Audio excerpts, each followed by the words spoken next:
Welcome to McPlum, simple solutions served daily. In this video, I will explain how to replace a wheel bearing. Before you begin, ensure you have all your tools and the new wheel bearing ready.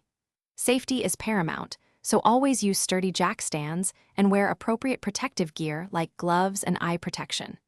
Start by loosening the lug nuts on the affected wheel while the vehicle is still on the ground. Once those are loose, safely lift your vehicle and remove the wheel entirely to gain access to the brake assembly. Now that the wheel is off, it's time to disassemble the brake components. First, remove the two bolts holding the brake caliper, then carefully set it aside without straining the brake line. Next, remove the brake rotor. You'll then need to remove the large axle nut, often a 36mm socket size.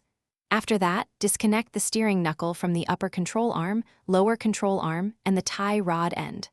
Finally, carefully separate the hub assembly from the steering knuckle. With the steering knuckle removed, you're ready to tackle the old bearing. This step often requires a hydraulic press or a specialized wheel bearing removal toolkit. Carefully press out the old bearing from the knuckle. Once it's out, thoroughly clean the bore of the knuckle to ensure a smooth surface for the new bearing. Then, using the press or tool, carefully install the new wheel bearing into the knuckle. Finally, press the new hub into the newly installed bearing. Now it's time to put everything back together. Reattach the steering knuckle to the upper and lower control arms and the tie rod end. Reinstall the brake rotor and then the brake caliper, ensuring all bolts are securely fastened. Don't forget to tighten the axle nut to its specified torque, which is often over 180 foot-pounds.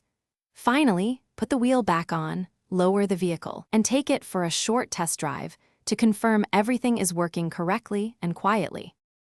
Thanks for watching. Stay juicy and subscribe.